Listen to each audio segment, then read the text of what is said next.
I'm Kevin O'Connor. I work with a team at this old house that rebuilds old homes. I'm on a trip to meet another team. Most of them spent years volunteering to serve their country. Now, they volunteer to rebuild lives.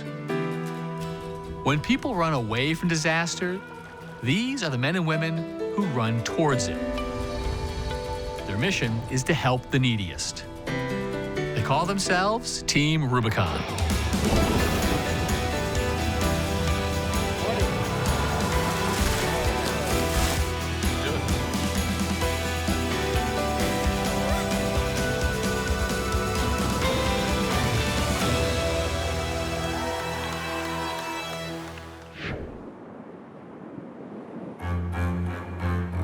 Exactly 1 week after a deadly tornado rocked this small community, TR learns that the city of Amory is under the threat of yet another tornado.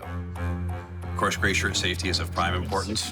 One of the first rules of rescue is not become a casualty yourself and not further hurt anybody else, right? And that's our prime concern.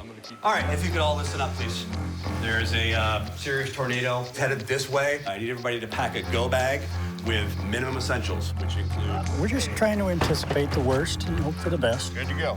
And 99 times out of 100, nothing will materialize, but don't try to tell that to the people of this community. As is the nature of tornado forecasting, the predicted path of the storm is constantly changing. And by evening, it appears as though Amory may be spared this time around. The gray shirts retire for the night, grateful for some well-earned rest. Then, just after 2 a.m., when most of the team is asleep, the threat is back. Tornado alarm's going off. Grab your go bag, let's go. Everybody away. Grab something, we gotta go. Having just seen firsthand the destruction a tornado can bring, Strike team leaders, get accountability of your people and get them in your trucks. the gray shirts rush to the trucks, go bags in hand.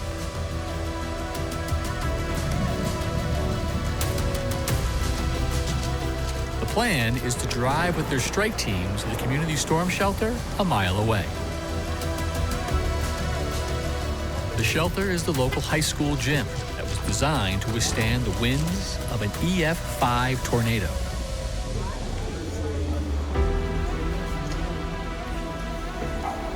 It's still unclear if a tornado will form out of the storm system, so they continue to wait it out. I've written out another hurricane responding to a hurricane, but not so much a tornado and another one. So it's a little different for me.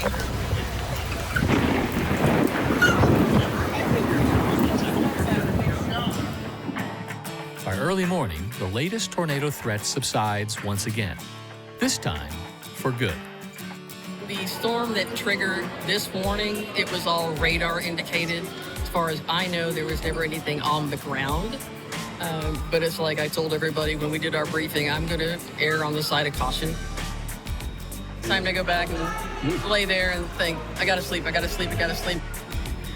Rest and recover, because this team knows the next disaster is right around the corner.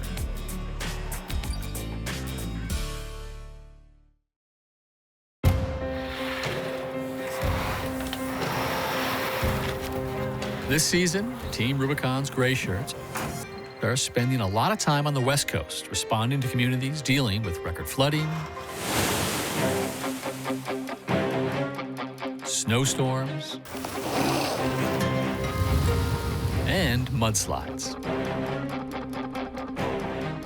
many of which were caused by a phenomenon called atmospheric rivers.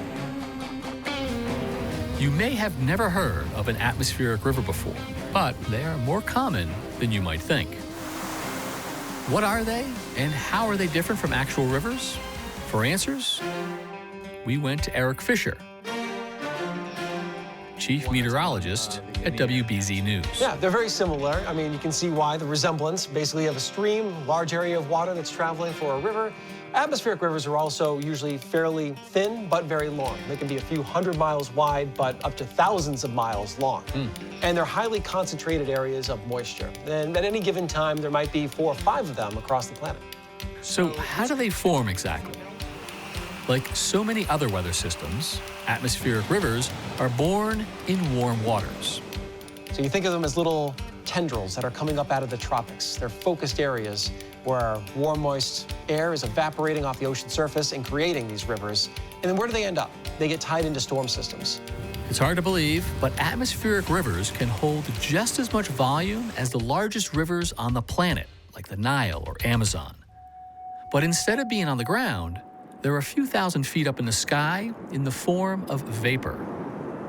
And so how does that moisture get out of the atmosphere and start pummeling the ground? Well, you're going to need a way to lift that air. It's going to have to crash into land, and then it's going to have to find a way to rise, because that's how we cool the air, we condense it, and we squeeze out all the moisture that's in it. What we see in California and across most of the West, the mountains do that work. Right. And we call that orographic lift. Basically, it hits the mountains, it's forced to go up. As it rises, you squeegee out all of that moisture that's within it, and that's going to produce a lot of rain, and if it's cold enough, a lot of snow. On the West Coast, atmospheric rivers are actually part of the annual weather cycle.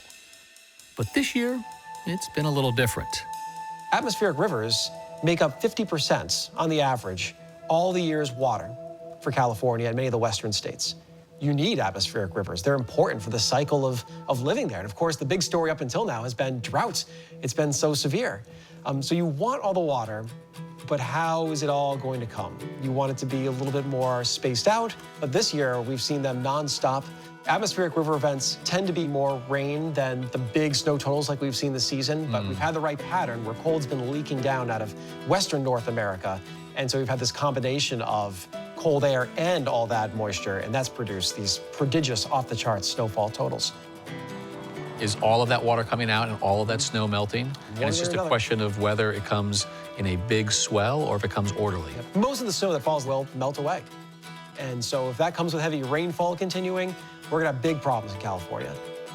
If you had to make a prediction in terms of Team Rubicon and their resources, are they gonna be deploying a lot of volunteers to be cleaning up in California because of these atmospheric rivers? I think they might. California is in a bit of a tough spot. They really needed a big year, but they got a really, really big year, and that could be a big problem for us. Sounds like it's gonna be a busy season. It's always a busy season. By spring of 2023, California had already experienced 14 atmospheric rivers, which brought record snowfall up and down the state of California. This atmospheric river is beginning to hit now. The snow is already beginning to change over. The Sierra Nevadas were hit with over 650 inches. And in the mountains near Los Angeles, a rare blizzard warning was issued for the first time in 30 years. The unprecedented snowfall knocked out power and trapped people in their homes. It's been 2 weeks we've been stuck here. 2 weeks. Team Rubicon knew they needed to respond, but they're used to mucking, tarping, and cutting down trees. Shoveling is something new for them. In their 13 years of responding to disasters, they've only performed a handful of snow removal operations, including the most recent one, Operation Frozen Bear in the San Bernardino Mountains. This region sees an average of just 1/10 of an inch of snow each year. So without the proper tools of shovels and snowplows, residents here were left grossly unprepared to handle the 100 inches of snow dumped on them. So guys, the story on this is the homeowner here is in dire need of getting into her home, and he needs room for a vehicle. Let's bang it out for her. As the temperature increases, the snow is packing down, and it's heavier than it probably was a couple of days ago. It's a workout for sure.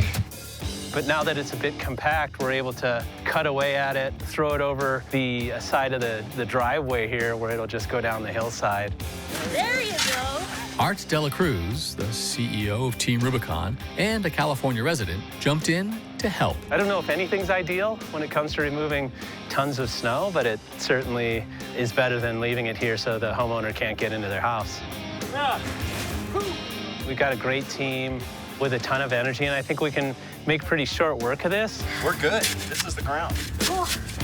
We can clear this all out and allow her access, the ability for her to get to her door, to her home, to be able to park her car. So a lot is being done here for someone who probably doesn't have the physical means to be able to dig out of this. So it's meaningful. I love it. While shoveling seems like such a simple task, this small act has a huge impact on the residents who are trapped in their homes. How many days were you actually stuck in the house now? Let's see. Well, since, gosh, this is what, the 10 or 11 days? Yeah, 10, 11, 12 days. Wow. So literally, this was the first time that we've been able to get out and actually feel like we're out in the life, in the community, you know, right. fully. So, right. Yeah. Well, you've got a car now, and you can get out down the hill. Incredibly awesome. Thank you for everything that you guys do. Yeah. I can't describe how wonderful it is to get dug out. Number one, thank everybody for hard work today. We knocked out 6 orders. As Operation Frozen Bear wraps up, there's a second operation, Operation Snowfall, 500 miles north in Nevada City, California. This mountain region is used to snow, but not the over 57 feet it got this season, thanks to the constant flow of atmospheric rivers. We had 2 big snowstorms come in, one about maybe 2 weeks ago, and took out quite a few trees, dropped the most snow I've seen out here, about 3 feet in some areas, and took out the whole road coming into town. And so we had to cut our way through just to get into town. Good morning, Snowfall! How we doing this morning? Today, the high is going to be 55 degrees out there, but just like Matt said, it was clear skies, so when you guys are driving out there, make sure that you're looking out for ice on the roads. Take it slow. Just watch your slip, trips, and falls, and work slow and have fun. And with that, stay safe out there. Let's get good shit done. Get the hell off my farm! Today, a strike team is at the home of Linda Lanzoni. Linda was at home at her ranch when the latest snowstorm hit. Oh, look at that saw broken there, too. Wow. Oh, there's so much damage. It was the 24th of February, and it started to snow a little, and then it just never stopped. This storm just never stopped. When the snow finally stopped, we got about a half a day, and then it started to rain. While the rain did help melt the snow, it also revealed a new problem. The trees came down because they were all very full of snow, and it was very wet, heavy Sierra cement. Weakened by the snow, this densely wooded area is full of hazards for the strike team. Oh yeah, there's one main in there that's going to hit these power cables right here. That's already coming down. Jonathan, Alexi, there's a downed power line right there, just so you guys are aware.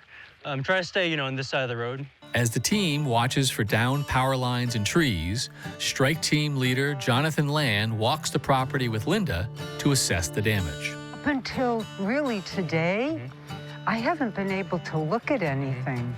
Everything, up until just a couple of days ago, the snow was still up 3-4 feet. Really? So the rain really brought it down for you? Okay, that's a blessing. It's hard to imagine there was 4 feet of snow here. Linda's unique property presents challenges for the Sawyer team. And these are my girls. Silly girl. Midnight. Oh, there's the donkeys. They're standing in the sun. Okay, littles, come here. All right. TR calls in their saw team to get Linda's ranch in functioning condition. You guys ready? So she can properly care for her animals. She mainly wants to free the gate right here. Okay. See, there's a gate, this section here. Okay. And she needs to be able to access that. Each property is a unique situation. Well, let's see. I've got a gate there, and we need... Oh, I had a gate. Oh. Every time I turn around, there's something else. If you just come along the fence here, so we can pull this way.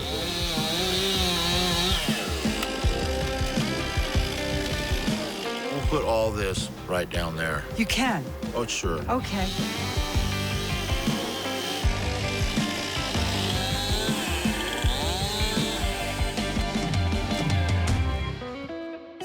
One of the things that I really appreciated about this team was that these guys listen to what you have to say and what you need. If you can push it into this corner here, then I can get out. And actually piling it over there will help secure that opening where it's broken. You don't get that all the time, especially with a big group that just wants to get the work done. Well, they're a good big group, and they wanted to get the work done, but they still listened. And to me, that's a real big thing.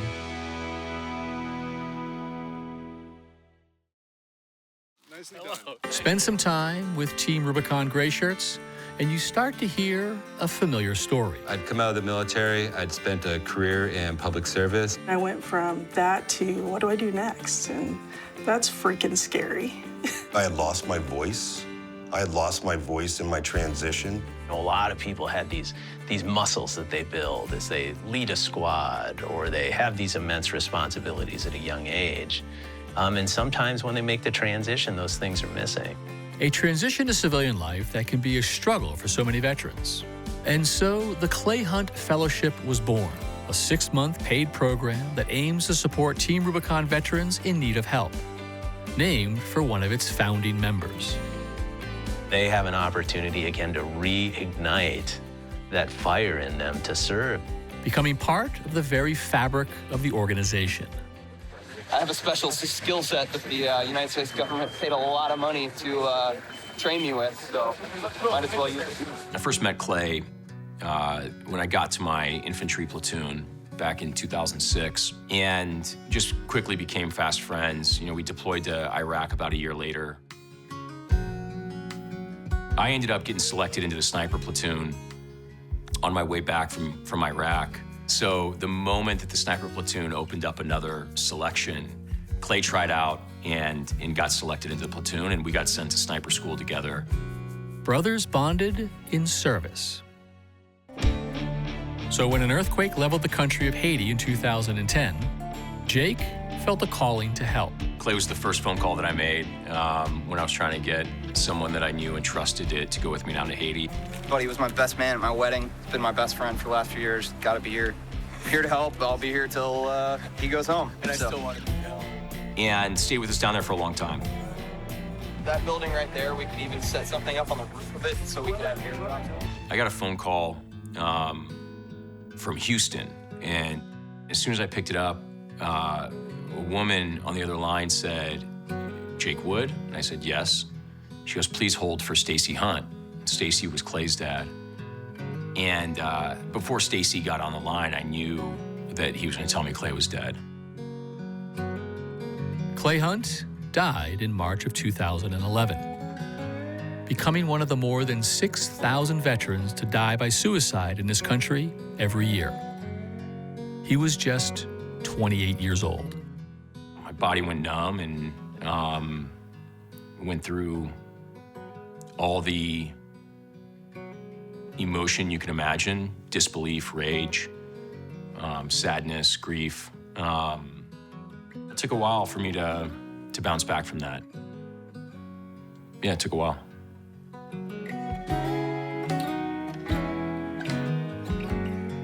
I think his death was a galvanizing moment for us. We could have just as easily said, all right, you know, this was a good ride, it's been a year. But we decided to instead drop everything else that we were doing, all these other projects or pursuits, and just go all in on the organization. It just became this moment of clarity for us, that we wanted to do something special, that we wanted to help create the world that Clay wanted to see and that was failing to see. The Clay Hunt Fellowship offers support through weekly classes, self-examination, and mentorship. One of the things that's always common in the Clay Hunt Fellows is they're ready to make some type of personal change. You know, really a leadership development program that aims to provide Team Rubicon volunteers, military veterans, with the necessary tools to be better citizens. It's allowed me to pause and to think about not necessarily who I was, but more or less who I am now and who I want to be in the future. Our fellow veterans are able to kind of unpack a lot of what they've had in that rucksack and some things that they really didn't even realize that they were carrying. The Clay Hunt Fellowship program really helped me calibrate my compass. And to be bold enough not to second guess myself. The program really taught me how to love others again, and most importantly, how to love myself again. There are many clays out there. I am one of them. I am Nika Hermes. Michael Davidson. Tracy Rankin. And I am a Clay Hunt Fellow. I'm a Clay Hunt Fellow. And I'm a Clay Hunt Fellow. I'm Keith Leung, and I'm a Clay Hunt Fellow. I met Team Rubicon staffer and Clay Hunt Fellow alum Keith Leung in Monterey County, California, where rains breached levees, forcing residents to evacuate. There, we joined up with a team of gray shirts helping to clean up after the historic storms. We're gonna get dirty, we're gonna muck out, which means getting all the debris and everything that has come in from the weather, from inside the house out to the curb.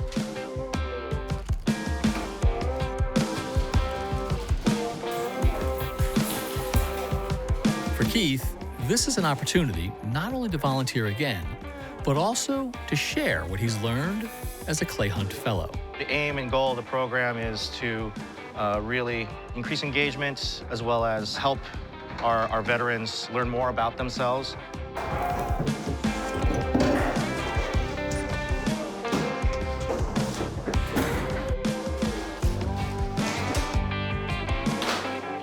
We meet at least once a week, about an hour, hour and a half per week. When you're in the fellowship? When we're in the fellowship. So that in that time, that's when we kind of get through what the objectives for that week are, whether that is taking a personality test or talking about what your scores are and if you identified with them and kind of how did those results go. What's the support like when you're talking to people who've been through it or other folks like you who are joined up and you're learning to be vulnerable together? I think it's been really great support system. There was a time where I was in a dark place and I really struggled with depression and anxiety, especially after service and not knowing what that purpose was going to be after military service. But I'm very lucky that I found Team Rubicon. It gave me an outlet to serve. It gave me a community, and then really lucky with the friends that I made throughout the journey. Any thoughts on the trajectory of your life if you hadn't gone through the fellowship versus going through it?